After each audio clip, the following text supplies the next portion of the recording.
His father was killed by the occupation army in the Mavi Marmara incident in 2010. This was a turning point in his life and a great motivation to work on the path to liberation. He is now the head of the Mavi Marmara Association, which primarily supervises the Freedom Flotilla initiative. So, welcome, Beheşti İsmail Songür. Thank you. Let me go back with you to the year 2010 when the Freedom Flotilla set off to Gaza. It contained 6 ships. The largest one was the Turkish ship Mavi Marmara. And your father, Cengiz Sungur, was a participant in this flotilla. And unfortunately, Israeli army attacked the Mavi Marmara and the flotilla, and your father was killed. So first of all, tell us, what do you remember about the preparation of this Freedom Flotilla? Yeah. Uh, in 2010, it was almost 4 years after the Israeli siege of the Gaza. And since 2006, there was a huge blockade around the Gaza, and there was no any allowing of the humanitarian aid or Yes. business or any kind of legal activities from Egypt, Jordan, or different countries to Gaza. So after 2006, there was a huge awareness in Turkey, and people were really trying to break the siege of Gaza, because the siege of Gaza is totally illegal, and it is also unacceptable according to international human rights. It was 2009. There was a huge land convoy, and from the lot of countries, they prepared the land convoy, and they drove their cars Okay. through Britannia, from UK to Germany, from South Africa, from Turkey, and from the some Arab countries towards to the Gaza border, Rafah border. And in 2009, there was a president. I forgot the name. Mubarak, yeah. Yeah. Mubarak. And it was really tough times. Mubarak was not allowing any humanitarian aid to Gaza. Then there was, a huge awareness from the all over the world, and there was really good pressure to the Mubarak government. And that land convoy reached to Gaza, and meanwhile, let's break the siege of Gaza. Okay. So just after a few months, the people again try to deliver more humanitarian aid to Gaza, and from the around the world, around 12 countries, organized the Freedom Flotilla 2010. Then, they started sailing from the Norway, from Ireland, from Greece, from Turkey as well. And there was one aim to break the siege of Gaza from the sea, because there was a huge sea of the Gaza offshore, and there was no any entry or exit from the seaside. So 2010 on May, and people moved from the Turkish ports to reach to Gaza and break the siege of Gaza. And there was around 600 people from all over the world, and around, I can say, there was 36 different nations in the ship, in the Freedom Flotilla.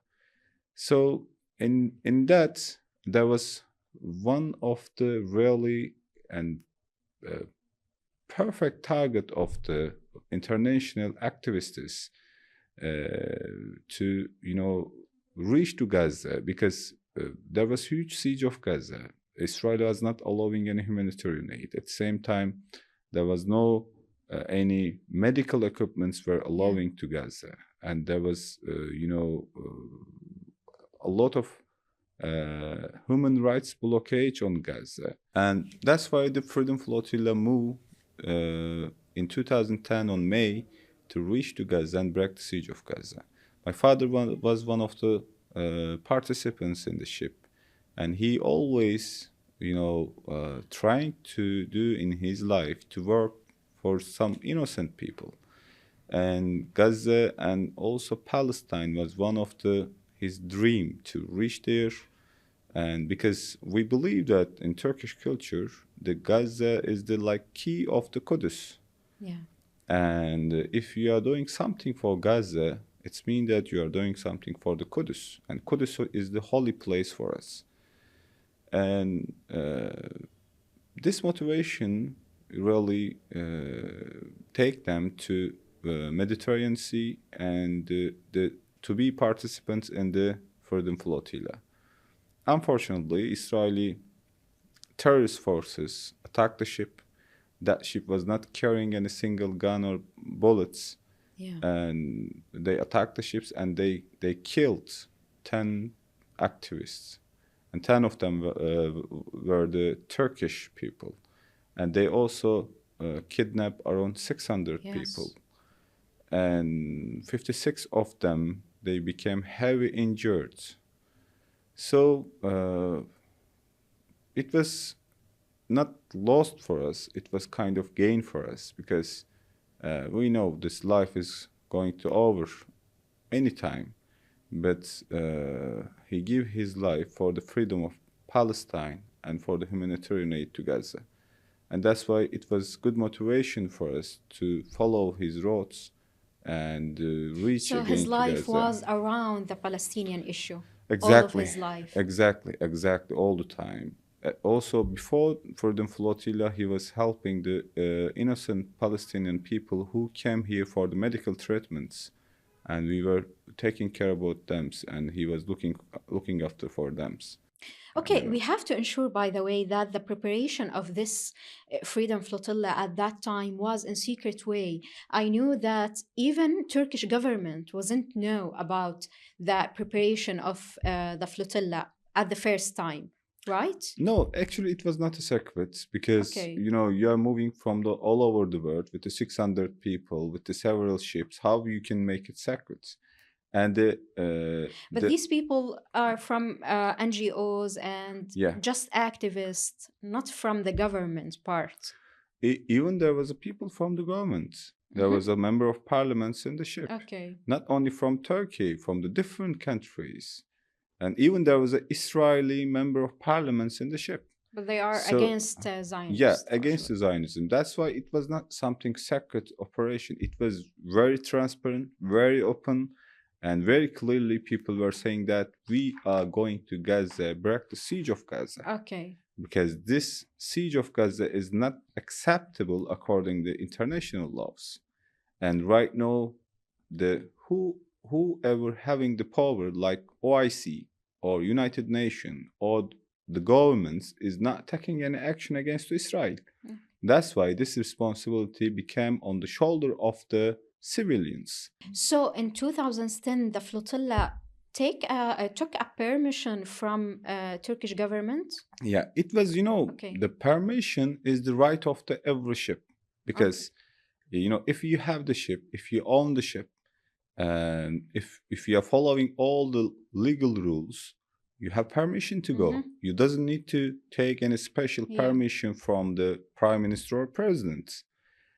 Let's say if you have a ship right now, do you need any permission from the president? No, you can sit and go anywhere in the world. Each and every day in Turkey, 1,000 ships are moving to different direction, and they are just, if you are fulfilled with the procedure, this is your right to take your permission papers. Okay. So that's why there was no direct permission of the government or direct blockage of the government. It was a civil initiative, and civil initiative was fully following all the procedure. Yeah. They also prepare all the necessary documents for the international voyage, and that's why there was no any kind of support from the Turkish government. Okay. And so everything was legal, and even that the Israeli army attacked the flotilla. Yes. Okay. Yeah. When you said goodbye to your father, your sisters put a letter in your father's pocket.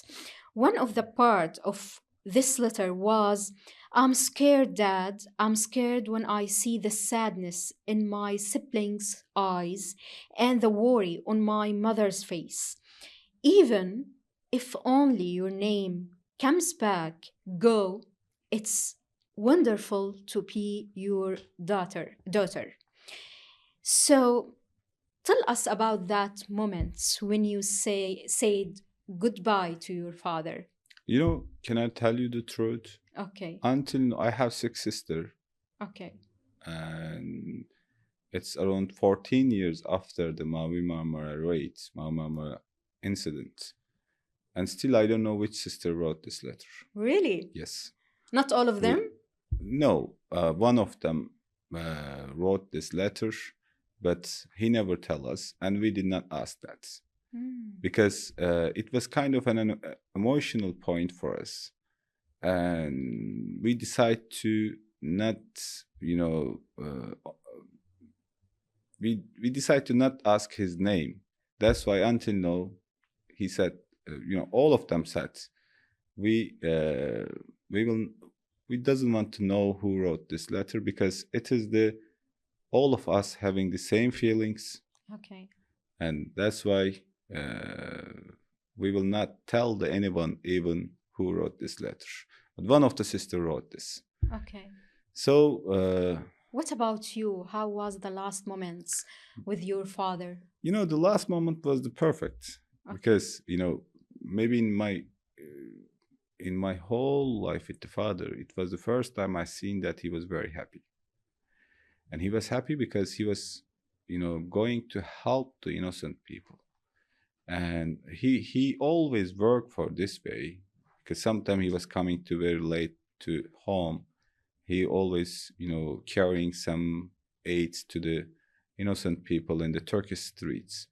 So he said, this time I'm going to Gaza, and I know that Israeli terrorist armies are killing them, and they are not allowing any humanitarian aid to them. It is a good chance for me to deliver an humanitarian aid, and I collect some money from my friends. I will deliver this to orphan of the Gaza. So we were very happy. We said, yes, this is really good chance because he always thinking to go there and to reach to Gaza and to help the people of Gaza. And in last moment, when we have seen that he's very happy, we became also very happy, because in the life you have few moments to see this kind of happy people in front of you, and you cannot say anything negatively. You have to say yes. This is, I think, all of the family. Yes. All of the family was very happy, and also he really interestingly. He was having a business, a kind of textile business. He organized everything. If he have any, for example, some money to give someone, he already paid. He closed all the payment issues. Even he was having some debts to some business friends, and he closed those debts. Even he owned some debts from someone. He said them, okay, I'm leaving to you. And if I will come back, you can give it back. If I'm not coming back, this is your own, and no need to give back. Even he put some extra zakat to somewhere. He said to use it some innocent people if I'm not coming back. He also collect some money from the friends to say that I'm going to Gaza. I'm going to deliver these things to the Gazan orphans. And that's why people give a lot of money to him. So he prepared himself to be a martyr. Maybe something like he was looking like that. But normally, if anyone can tell you you're going to die tomorrow, how you can prepare yourself? You should be maybe sad, you are going to lose your life. But he was extremely happy. So that's why, when we have seen that happiness in his face, we said, Alhamdulillah, he's going on very good way. Also, there was another things, like no one was expecting this kind of attack from Israel. Because you are the humanitarian worker. You have some humanitarian aids in your civilian workers, and you are not doing anything illegal. And you're just going to Gaza. This is something very normal. And how you can expect that a terrorist organization or terrorist government is coming and attacking your ship and killing your people. And that was a shock point for us, because even in 2010 there was different condition in the world. People were, even some of the Western people was kind of protection for the Israel.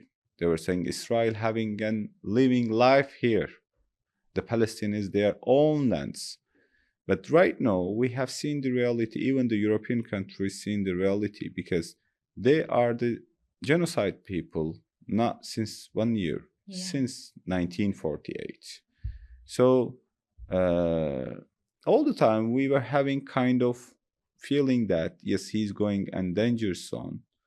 But what we believe that you cannot die because of you are going to danger zone. You can die because Allah subhanahu wa ta'ala has, given a limited time and it's over.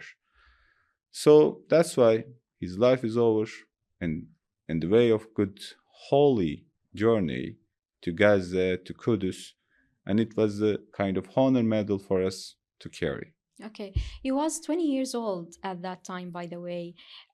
How did you receive the news of your father's martyrdom? Yeah, when we actually, before receiving the information, we have seen with our eyes in the TV.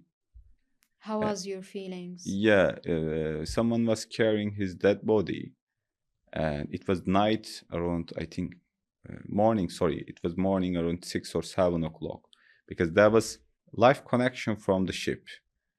Yes. And there was a TV channel was publishing it We for saw 24 everything, by hours. the way. Yeah. It was horrible, actually. Yeah. First time I seen that, it was in the morning, 6 o'clock. Someone was carrying his dead body.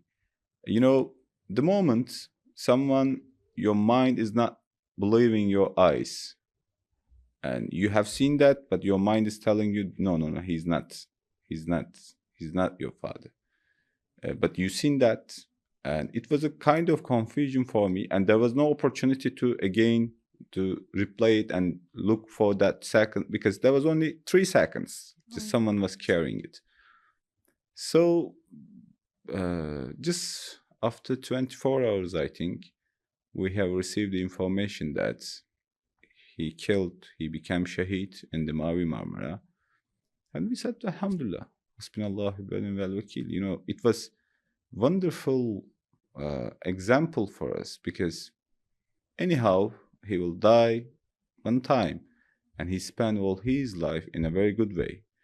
And definitely you are a human being. Sometimes you have the sad points, you have to cry, and you have to feel emotional. Yes, we feel very emotional in that time. But just after 3 days, we received the bodies of the shaheeds, and we seen his face was smiling. We said, okay, Alhamdulillah, there's no need to cry. He's very happy, and he's smiling. Even his teeth can be seen in his body. And we said, Alhamdulillah, maybe he's in the Jannah. That's why we doesn't need to cry anymore. We have to be happy. So it's give us really great motivational how you can spend your life for the goodness. Yeah. But do you have, or do you feel somehow that you have a special vendetta against the Zionist occupation after this incident? Yeah, it's not a kind of break point for me, because one of the first break point is the letter of the Ahmed Yassin. Mm-hmm. He had one letter, and no, I cannot translate it to English, but it was kind of an emotional point when I wrote this letter. It was 2008.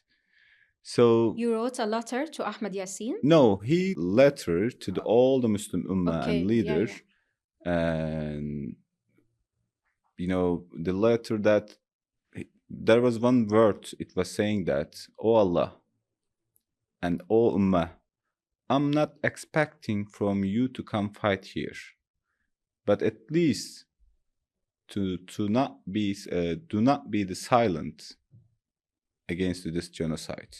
It was a key point, how he's saying that we are not expecting any help from you. Oh. And while he was in wheelchair, he was in chair. He cannot use his hands. He cannot even walk. But he was fighting in front side. So after that, the father, that it was another motivational point for us, because no, we have the personal problem with Israel, and we can feel that whatever Palestinians are feeling. And the third point was it was really interesting for me. I have been in Gaza. It was 2014. Okay. Sorry, 2013, during Morsi time. When Morsi, may Allah grant him Jannah, he did a lot of things for Egypt and Palestine. He opened all the gates of Rafah, and there was good opportunity for us to visit Gaza. A place where you could not visit, you cannot feel too many things. But where you could visit, you can have something to feel. When we entered Gaza, there was one point. One of the brothers showed me, this is the place where Israeli forces killed the Muhammad Durra. Mm-hmm. And you remember the sure. Muhammad Durra incident. Yeah. We stopped there. I looked the place and I checked from the internet. Yeah, that's the exactly right point. And I checked that video again. Your small children is with you, and you're going to somewhere, and Israel is killing your children next to you. It was really an interesting moment for me. I said, yes, these Palestinian people are right. Because what kind of mentality you have, you are killing and small children, and in front of media, in front of his father, and there was no any explanation for that. It's clear, very clear, that Israel is the genocide country. Israel is the terrorist country. Israel doesn't have any right to stay in that place. They are the thief. They are the barbar. They are, they can do anything. So it was kind of a third point for me when I seen that place. I said, yeah, what kind of mentality can do this? So after that, I got opportunity to move to Sheikh Ahmed Yassin home. Okay. It was in Gaza, and it, there was small room, and they were showing his own Simple items. house, actually. Yeah, it was very symbolical. But what I seen there, that there's very few items, like he have the chair and one slipper, some glass, and one small radio, and what he left behind of him. I really think there he was a strong leader. If he would like to live in a wonderful home, yeah, the Palestinian can build a wonderful home for that, but he refused it, and he lived very simple life. And even around of him, there was no any luxury things, very simple, very basic things, and he never looked to what is belong to this dunya, what is belong to this world. He always look for the good things for the Muslim ummah and for akhirah. So it was really a wonderful point for me just to sit there for half an hour, and I met with his son, and we discussed a few points about his father. So really, I feel really different, because I feel very clearly there that for the Palestinians, there is no any other way to after for the Palestinians, there is no any other way than fight. Because just think that some terrorists are coming to your land, and they are telling that this is our land, Mm-hmm. and this is our place, and whatever you're owning, they are calling it, this is our. No, this is not yours. And the international human rights, the ICC, ICG, United Nations is not working, interestingly. Yes. So that's why you have to defend yourself. You have to defend your land. You have to defend your rights. There's And no other choices. yeah, there is no other choices. And I seen that the Gazans and Palestinians are rarely using their rights.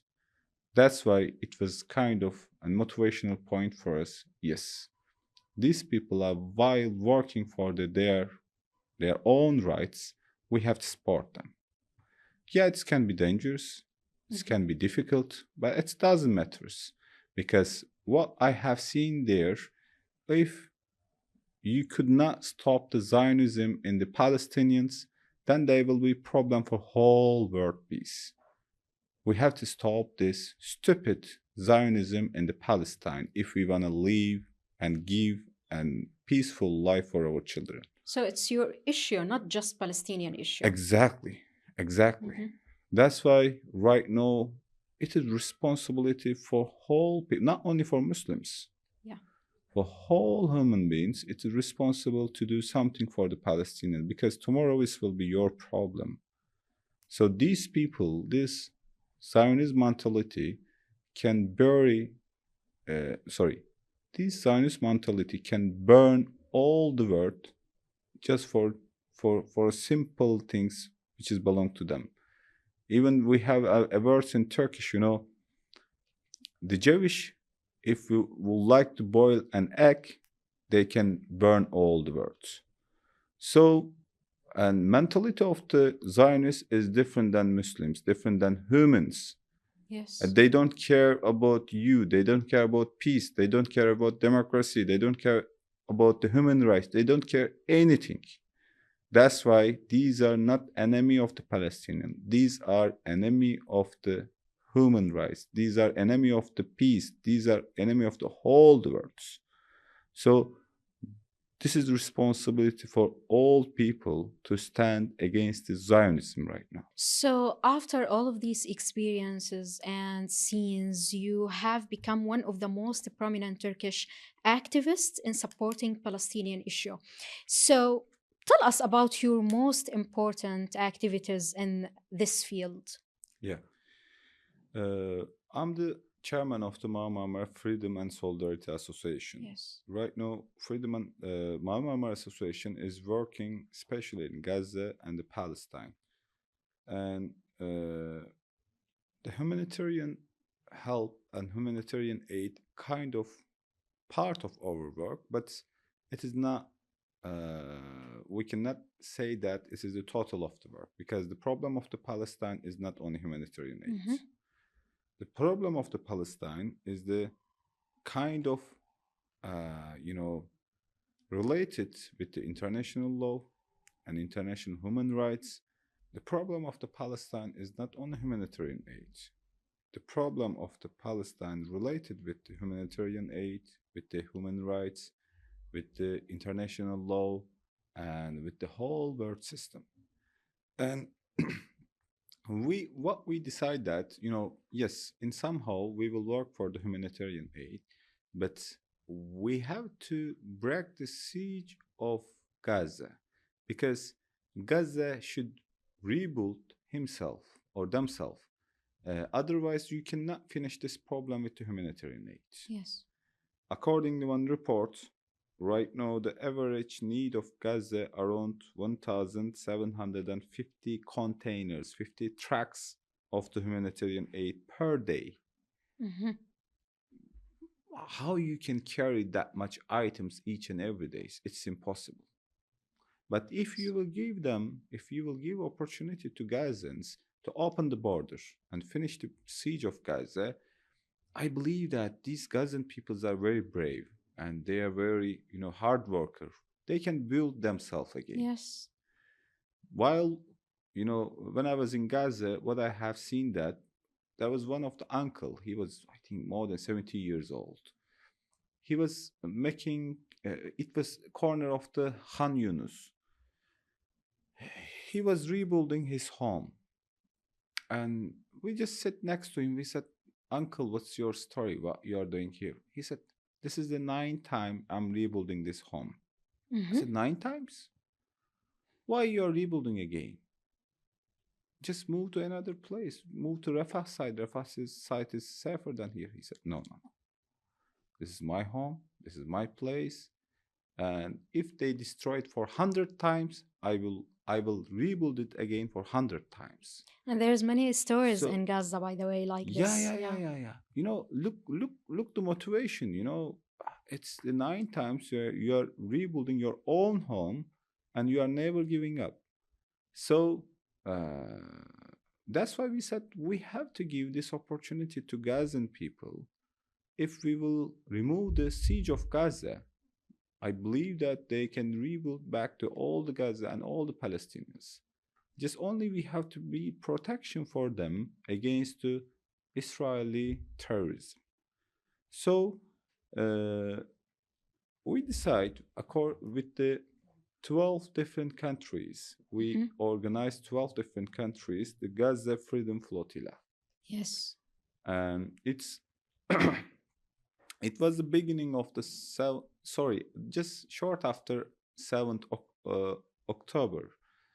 And we seen that this is the first time something's gonna be happen, because since 1948, all the time the Palestinian lands are smalling, and Israel is occupying some places.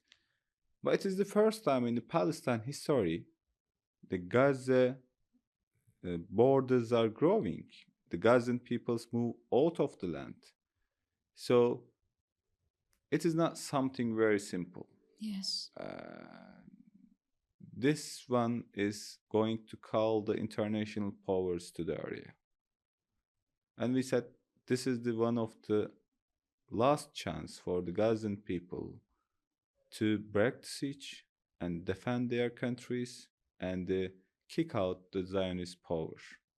So after 7th of October, we start the very urgent call for the whole humanitarian activists from all over the world. Even we call them to Istanbul to join Freedom Flotilla, Yes. because we have to show to all the world the problem is not the regional problem. This is the problem for the world peace. And Alhamdulillah, we have received a lot of feedback from all over the world. The Spanish parliamentaries, the Irish parliamentaries, the American diplomats, the Jordanian parliamentaries, even some international and famous doctors, international journalists, even daughter of the Che Mm-hmm. Guevara and grandson of the Nelson Mandela. A lot Yes. of famous names said, yes, we want to join this flotilla, because we know that. Even there was a very interesting speak with the grandson of the Nelson Mandela. He said, my grandfather fight against the apartheid regime in the South Africa. And he all the time tell us, no, we are going to finish apartheid in South Africa, but we have to fight with the big apartheid regime, which is located in the Palestine. Okay. So it is kind of responsibility for us to fight against this big apartheid regime in the Middle East. So South African people are very well known what is the meaning of apartheid. Yes. And because of their color, because of their skin, because of their hair, and the apartheid regime killed them. So Israel is also doing same things to the Palestinian at the moment. So this motivation, brought up the idea, yes, this is the time, this is the exactly right time. We have to move, and we have to move with a lot of countries, with a lot of important people together to the Gaza, and to be kind of protection for our innocent friends. And we were having also call to Egyptian government, because Gaza having Mm-hmm. only one gate with the whole the world is the Rafah gate. Yes. And as you know, the whole humanitarian working is humanitarian containers and the humanitarian items going to the Al Arish port, Yes. which is very close to just 50 kilometers away from the Gaza border. Unfortunately, Egyptian government is not very Prevent them from prevent passing. them to Yeah. passing it, because each and every day you need more than 1,750 containers and you are allowing only 20 containers, 30 containers, 40 containers per day. At the same time, Israel is targeting all the factories, like, chicken farms, the animal livestock farms, or some markets, some bazaars. So how you will feed the people? You have to open the gate.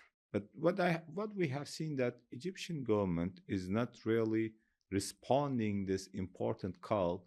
All the time they are, dancing with the Israeli bureaucracy. Mm-hmm. So uh, we openly call the the Egyptian selected government Sisi to open the gate, Okay. because right now in Egypt history, you people has always fight against Zionism, and you are right now being a kind of protection for the Zionism. If you cannot defend the Palestinians, tomorrow you will not have right to defend your own country. Mm-hmm. So that's very unfortunate. The Egyptian government is really not interested in this call. Even there was a lot of ambulances from all over the world. There's no any response Exactly. from Egyptian government? Yeah, Egyptian government's always, explaining with the very polite and sorry, let's find it correct words. The Egyptian government always, looking the issues like the Gaza is somewhere in the world, not Mm-hmm. their border. But when we are looking the situation, the Egypt government have responsibility to open the gate and to help the humanitarian aid pass to Gaza, because it is very clear that whatever Israel is doing in the Gaza is the genocide. Even, sometime we seen that some of the Egyptian, I think, political name, I cannot remember his name. He called the Gaza a jail, Mm-hmm. an open jail. According to international law, if you are the prisoners, you have 4 basic rights. You must have access to the food. Yes. You must have access to the clean water. You must have access to the medicine. And you should have access to the clean air. If you are looking to Gaza, there is no access to the food. Mm-hmm. There is no access to the water. Even whenever Israel is coming and occupying any street in the Gaza, first they are destroying the water pipes. And since 1 year, they destroy more than 70 water well and water pipes and water channels in Gaza. It's turned like a Karbala right now. And the Gazans doesn't have any access to the medicine, because Egypt is also not allowing. Even There's right no now, normal life actually for exactly. Gazan Even people. in El Arish right now, more than 100 ambulances is waiting, just 50 kilometers away to Gaza, and waiting since 6-7 months because of the stupid procedural issues. And also, Israel is using chemical bombs. The Gazan doesn't have any rights to breathe the clean air right now. It's mean that it is not an open jail. It's kind of genocide camp right now. You Mm-hmm. cannot call the Gaza jail. It's the genocidal camp right now. Okay. So You said that after 7th October, you start to prepare for Freedom Flotilla again. And by the way, you have too many steps and the procedures and the challenges while yeah, preparing for this flotilla this time. yeah. Firstly, we have experience with the 2010, Mhm. and we know all the procedures. That's what we call the Gaza Freedom Flotilla from the 12 different countries to be organizer for this flotilla. And the Malaysia join us, the Turkey, the UK, the Norway, the USA, the French, Germany, Norway, Mhm. there was 12 countries. They became like an organizer for this flotilla. Then we open an application for the people who would like to join for this flotilla. Yes. And we receive more than 52 countries application from all over the world.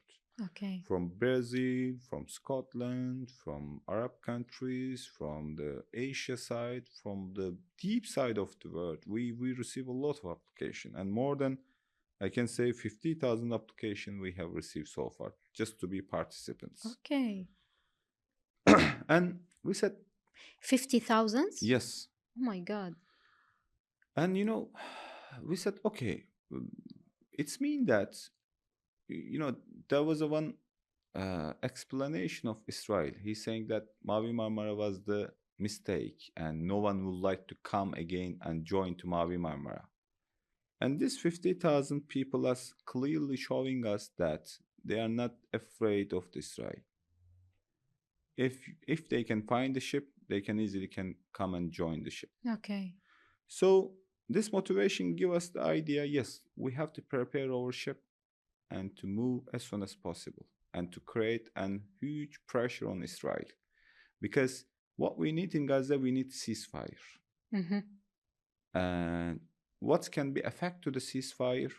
The international pressure to Israel. Otherwise, sure. Israel will never stop. So it was a really long story. We collect money, we collect donation, and we buy this ship. And we buy the conscience ship in Turkey. How it cost? It was $1 million. Yeah. Too expensive. But the buying a ship is not a costly. Preparing it is very costly because you have to make it ready for according to international law. And we have, from when we buy the conscience ship, from the zero we start to prepare it according to international sea law. We change all the technical things. Mm-hmm. We buy new jackets, we paint it, and we restore it from the zero, because Israel and the Zionist world system would like to stop us from the procedural issues. Okay. And maybe they could say that, yeah, your fire alarm is not working well and it's old, or your technical capability is not enough. No one can say this, because right now the conscience ship is the one of the best in Turkish waters, can sail all around the world without any procedural challenges, because all the procedural, technical, and certificate details has been completed. So we were planning to sail in the middle of April, but suddenly we understand that one of our ship, the Akdeniz, was carrying an Guinea-Bissau flag, and Guinea-Bissau get pressure from the Israel, Okay. and they send us the email. They said we are going to withdraw our flag, because according to law, the ship is owning a flag. It's the part of that country. Mm-hmm. So Guinea-Bissau, in just one day they withdraw the flag, and before 24 hours of the journey. So we clearly understand that Israel is very much afraid this civil initiative, and Israel was calling each and every country to please do not give any flag to the Freedom Flotilla. This flotilla should not move. This flotilla should stop in their ports. And since April, we are having huge fight with even with the Turkish authorities, even with the other countries' authorities. They are not allowing the Freedom Flotilla sail from their own ports. Right now, Wijdan ship, it's become almost 102 days. We can say more than 3 months. It is waiting in the Haydarpaşa port. Yes. For just one signature. That signature name is the port exit signature. And normally in Turkish procedure, it's taking only 15 minutes. Okay. But this 15-minute procedure has not been completed by the government since 3 months. Mm-hmm. So without this letter, we cannot sail because we are not the illegal people. We are the legal and we have right to take this signature. It's very simple. But the Turkish government take it very serious and they were, trying to be blockage in front of flotilla to not sail to the Gaza. So right now we start on Freedom Watch in the Haydar Pasha port, and since 64 days we are in front of Haydar Pasha gate, and we even chain the gate. Yes. Close all the gate and exit and enter gate, and we are asking for our rights. You are sleeping there, by the Yeah, way, we are and you sleeping just there. come from the sit-in Yeah. in Haydar Pasha port in Yeah. Istanbul. Yeah, we are sleeping there since 64 days because, whatever we are asking, this is our rights. This is not something, they will gift us. No, this is our rights. All the ships having the rights to move from here. But right now, this is very unfortunate. The Turkish government was not fulfill the expectations. Mm-hmm. I cannot, I don't like to show my own country to bet in front of any other people, but this is unfortunately reality right now because the expectation from the Turkish government to stop the war, even from the OIC. As you know, since 1 year, OIC international organizations. What was the full name? Or international organization, Muslim words or something like that. OIC, Organization Islamic Countries. Okay. Yeah. Even the OIC, the Organization Islamic Countries, is they are responsible to make ceasefire in Gaza. Why OIC has been created? After attack to Qudus, Masjid al-Aqsa, they created OIC. The main mission of the OIC is to protect to Al-Aqsa, protect to Qudus, protect to Palestine. But right now, more than 50, 55, 56 countries is, and if you are collecting their,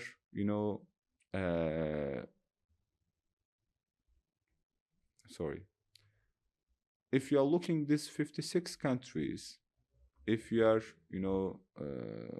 calculating their total population, it's more than 1.5 million Muslims. Mm-hmm. And this 1.5 million Muslims is not able to say any words against the Israeli Zionism in Gaza. So this is really shameful. Yes. Even if you are looking the United Nations, what United Nations did in Ukraine, from the since beginning day, each and every day they said this is war crime.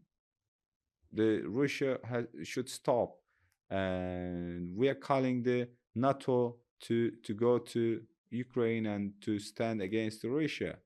And what they did in Iran, what they did in Pakistan, what they did in Iraq, what they did, but for them it's take more than 6-7 months to say whatever Israel is doing in Gaza is the genocide. Even in the beginning of the war, they never call it the genocide. They call it the clash. Mm-hmm. The clash can be between two professional army, and they can clash. But in one side there's an Israeli terrorist state army, in other side, and the civil Gazan Palestinian civilian. So it's really showing us very clearly that the two faces of the world. At the same time, we have seen that the Gaza Freedom Flotilla idea is not fighting against Zionism. It is also fighting against the slave of the Zionist. Mm-hmm. Because in the media, we clearly seen that until now, they are not showing what kind of crime Israel is doing in the Palestine. But if anyone is throwing any rockets into the Tel Aviv, if one people are injured, they are showing it in every Yes. media. And secondly, the business. Until now, there are a lot of countries has not stopped the business with Israel. Alhamdulillah, the Turkish government decided few months back to stop an official business with Israel. They But decided, but did they take any action? actually, they tag, but it is not enough. Okay. It was very weak. Officially, they stop it, but also they are allowing an Zionist company ships and containers into the Turkish ports. Yes. If you are standing against the genocide, you have to stop any kind of support to Israel. You, as a Turkish citizen, in your opinion, why do you think Turkish government didn't take any strong action against Israeli occupation while this genocide happening? You know, we cannot blame on the Turkish government here. We have to blame all the governments in the Mediterranean, in the Middle East also. And because here in this genocide, the first responsible country is the Egypt, and secondly is the Jordan, the thirdly is the Syria, and the fourthly is the Lebanon, and the fifth is the Turkey, and sixth is the Saudi. All of them are responsible for this genocide.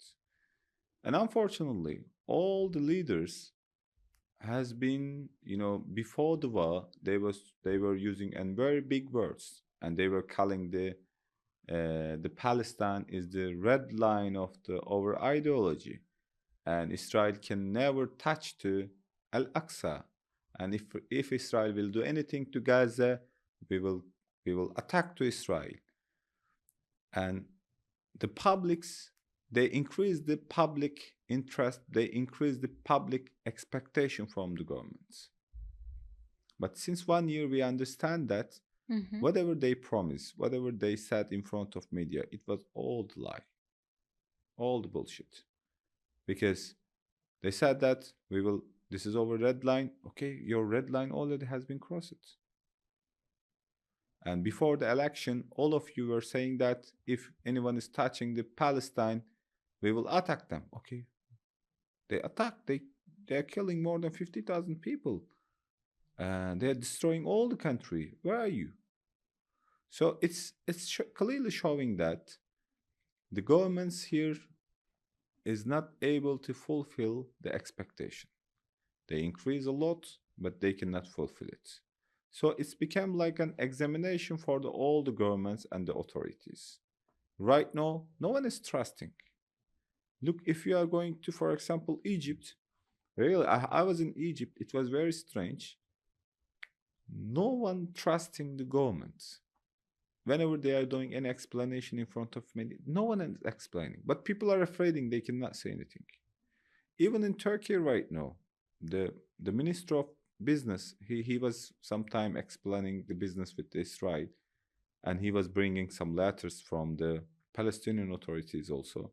No one is trusting it because before, the expectation was too much, and right now no one is believing you, and you collect a lot of vote because of the Palestine. You said, tonight is either Gaza will win or the Tel Aviv will win. We understand that you are going to be support, you are going to be fighter for the Gaza. You are going to take a risk for Gaza, but you did not.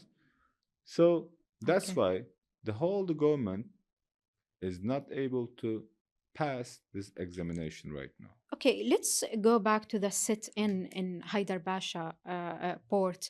You spent more than 64 days actually against the decision of a Turkish government and against the passage of ships that loaded with military equipment for the Israeli occupation. Yeah.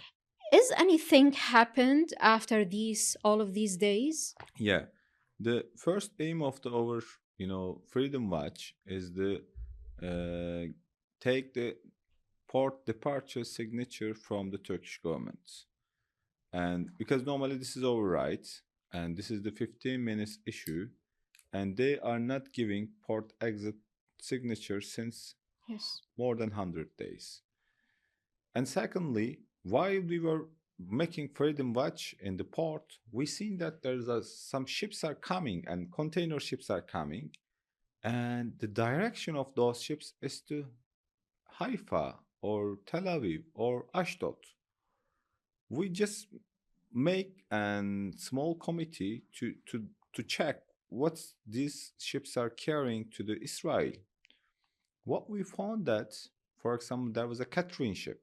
Mm-hmm. The Catherine ship, they park it next to the Conscience ship, Okay. and it was carrying then explosive materials to the Israel. And before it's kick out from the Namibia, from Germany, from Portugal, from the different countries, and it was carrying guns to the Israel. No, that ship parked next to the humanitarian ship. And how we can be silent for that, because this ship is going to support the genocide. So we decided to make a direct action with all the friends, and some of the young guys, they attacked and they took the control of the ship. So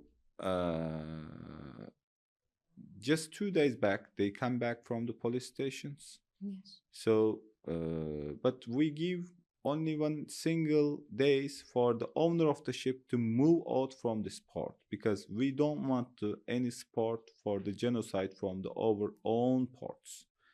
This port belong to the Turkish nation, and the Turkish nations are not supporting the genocide. After that, we seen some ships. It's belong to the Zim company. Okay. Zim is one of the oldest company of the Israel.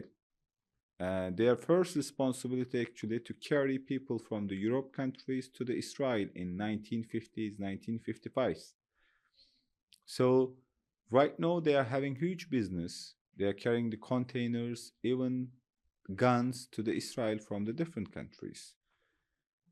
So we have seen that Zim containers is, passing the Turkish ports and no one is telling anything. Okay. And we know that these containers are supporting to genocides. And in this level, the Turkish civil society take very good action from all over the Turkey. They start to stop the Zim containers, and they are not allowing these containers to enter the ports or exit from ports. And they said, if any truck drivers is carrying the Zim container, we will burn these trucks. So it was really good message, and it was also, it's become like a good sport from the truck drivers. They said, sorry, we were not knowing that these containers are supporting the Zionism, supporting the genocide. That's why we decide to not carry any more Zim containers. So you are one of the leaders of this huge campaign against Zim company in Turkey. I am not, but all the Turkish people are the leaders for that, because it's become like a global company, and no one can say I'm the leader of this campaign. But I mean in Turkey, especially in Turkey. Yeah, this is kind of, how can I say? This is not my work or the Mavi Marmara Association work, because right now in every port there's a kind of freedom watch. In Mersin port, in Izmir port, Istanbul ports, or Antalya ports. And even those people, we don't know who are they. Mm-hmm. But they just seen it from the internet, from the social media. They said, okay, this is our responsibility and we will not give any entrance to the Zim containers. Right now, all the Turkish ports is occupied by the civilians, and they are checking each and every corner. If there's any Zim container, they are just painting it, or they are fighting against it, and they are not allowing it to load to the ships. So it's become kind of global direct action. And we would like to call all the words from here, and especially the European countries, the Italy, Spain, and Malta, and Georgia, or different countries, because we have seen that some of the containers coming from those countries. And this is your right, and this is your, sorry. It's okay. No, this is your time to do direct action against the Zim containers, because Zim containers is the carrying plots to the genocide. And these containers are moving from your ports. Especially I'm calling these Spanish brothers, Italian brothers, And the French brothers, please, if you can see any Zim containers, please stop it and do not allow these containers should move to the Israel. So I believe that especially the unions will support this idea, and even in Australia, people already did a huge direct action to the Zim containers and they stopped. Right now, the Turkish people, the Turkish nation, is not anymore allowing Zim containers to move from here to Turkey. You know how the Israeli system is working. They are using sometime different way to do business. And right now, according to Turkish law, the Turkey stopped the direct business with Israel. But they are sending these items like to Palestine, and they are not writing they are not the Israel, to Palestine. Okay. And it is very interesting. Like, if you are checking 6 months before, there was a business with the Palestine only few $100,000. But if you are checking right now, it's increased more than 32,000 percentage. Okay. I mean 320 times more. It is kind of shameful for us Yes. because we are showing that these items are going to Palestine, but it is actually not. It is going to for Israel. So, Alhamdulillah, the Turkish people really they understand that this kind of business game, and they are not trusting anymore the minister explanation, and they are saying that no, Zim is the one of the organization, one of the company is the carrying all the business stuff to the Israel. That's why it's become like kind of direct action in all over the Turkey to stop the Zim containers, and we will continue this direct action, and we will not allow any Israeli companies or factories to carry any business goods from here to Israel. Okay. And do you see these kind of campaigns and actions could really be effective against Israeli occupation? Exactly, because right now, uh, the people in Gaza is facing a dangerous hunger uh, since 7th of October. Mm-hmm. The same thing Israelis should feel. Whatever they are doing to Gazan or Palestinian, they have to feel same thing right now. And we have clearly seen that even the price of any items in the Israel is every day it's increasing. Because if you are stopping the business line, definitely they have to increase the price. It will become kind of political problem in Israel. Mm-hmm. So that's why I'm calling all the humanitarian activists to do direct action, all the business with Israel. And these campaigns could make any problems, any political problems between Turkish government and Israeli occupation somehow? Uh, you know, while a huge genocide is going on, no one can think about the problems. Mm-hmm. What kind of problems can be? A huge genocide is going on. The children are dying. Small babies are dying. What kind of business we have to think I'm anymore? just What asking kind of about how does the Turkish government think about that, about these campaigns, because actually it's one of the most stronger campaigns in the yeah? world. Turkish governments cannot stand against this idea Mm-hmm. because it is very simple that even accordingly, uh, President explanation that Israel is the terrorist company, a terrorist country, and Israel is the genocide state. And it's mean that you cannot support it, Mm-hmm. you cannot do business with it. So even Turkish government can be against or not, doesn't matter. We are the human rights activists. We Okay. have our own policies and we have to move with our conscience.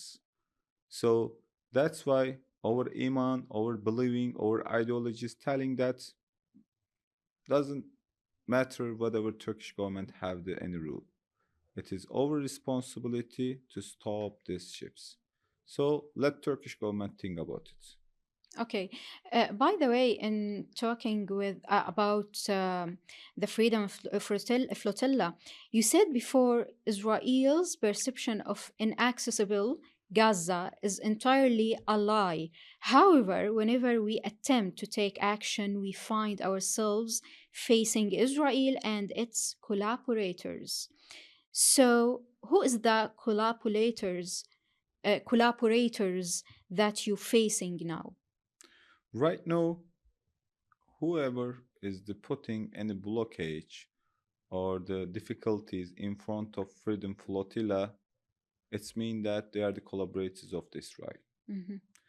Because, you know, uh, if you are not doing anything against the genocide, let civilians do something against the genocide. And it is interestingly, the Turkish Minister of Transportation is not allowing this ship from here. But since 1 year, you people are not doing anything. You people are giving very good speech in front of media, but there is no any Mhm. action. So the people like us, the people from all over the world, we decide that no, this is our responsibility because we were waiting and any action from the our government since 1 year, and they didn't do anything. Right now, they turned that okay, we don't want to fight with Israel. Okay, why you are telling the people that the Gaza, the Kudus, the Al Aqsa is our red line? Mhm. Okay, the red line is already crossed. Yes. So people were expecting too much things from you, and you didn't fulfill this expectation. That's why now this is our right to do some things. And the governments also should understand that when governments are not fulfilling their responsibility, the right is turning to the civilians to do actions. So this is our rights right now to do any action against Israel to stop the Israeli genocide and the create ceasefire in Gaza. Okay. Also, you said we will set sail no matter what could it cost. Um, Actually, I know that you faced some threats because of your actions. So tell us about these threats. The threats we are facing mostly a kind of political pressure and also kind of diplomatical pressure from all over the world. And we clearly know that this is kind of uh, collaborators of the Israel trying to stop this mission. And the threats are coming through social media from the different way to us, and they are telling us we will, even some of the Israeli people telling us we will kill them. You're already killing the people, Okay. we know it very well. You very like to kill the civilian people, and we know since 1948 you are doing it. We are not afraid of this because we believe that Allah subhanahu wa ta'ala give it this life and He will decide where to take it. So the important point here, this kind of traits, this kind of political blockage, this kind of any, you know, challenge cannot stop this mission because it is very clearly and civil action against the genocide. And if anyone is trying to stop it, it's mean that he or they can be part of the genocide. Is there any kind of Zionist lobby in Turkey that you are facing? The Zionist lobby in Turkey is mostly, you know, doing business with Israel, Okay. and they are because the Turkey is the one of the very nearest location to Israel for the business, and Turkey is a very well developed country, and that's why they are doing a business from here, and they are taking a lot of business items from here. And if we are having a very clear call for those Israeli lobby in Turkey, if you want to do anything against the humanitarian actions against the activists, you are most welcome. You can't do anything because it is very simple. This is not Israel. This is not a Palestine. This is the Turkey. And it is not like that you can do whatever you want. And secondly, you are the genocider, not only Palestine, in all over the world. And people clearly understand your real faces. And here is the lobbies, the Israeli Zionist lobbies should understand that they are not, comfortable like 2010 or 2008. Now, whole the world system, they are standing and they are waking up against the Zionist system. Even the governments are understanding their real face. So it's very simple. Whatever they are treating to activists, this will not work because Allah subhanahu wa ta'ala having another plan. Do you have any another plans for the future if the Turkish government doesn't respond to your campaigns? There are. Okay. Could you tell us about Full that, or point. it's There are full point. it's a secret? I think It's not, but there secret are. things. Yeah. Okay, you have. By the way, your friend Suhaib told me before this interview that you don't let anything negative affecting you. You just keep working for Palestinian cause. So, what gives you this will and determination? Yeah, that's very simple. No one can affect negatively because what we have seen the Palestinians right now, it's kind of life lessons. They don't have home, they don't have food, they don't have water, they don't have medicine, but they are smiling. This motivation is really affecting us very positively. Doesn't matter whatever is the situation, we have to keep working because Allah subhanahu wa ta'ala will give the success. Just they are making kind of examination to us. The our responsibility, keep working. Doesn't matter will be a victory or not. So, and we don't have any other rights than to stay because while huge genocide is going on, and we cannot sit. So we will work more. Doesn't matter how much it will cost, how much it will take time, how much it will take energy. We will keep working, inshallah. Okay, thank you so much, Beheşti İsmail You are most Songür. welcome. Thank you.